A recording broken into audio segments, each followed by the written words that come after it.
Ukiona umeachwa hujaisha soko, ni tabia za wateja wasioweza kununua.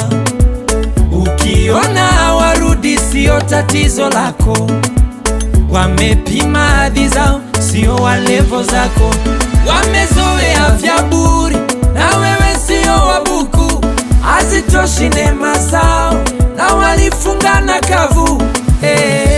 Mungu aliumba mtu ni wa thamani kwa kweli, hata kama una kitu ukiachwa hujafeli.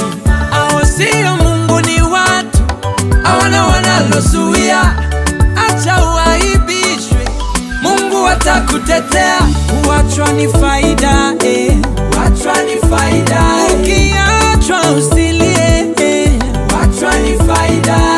Kuachwa ni hatua nyingine, kuachwa ni faida. Kama ni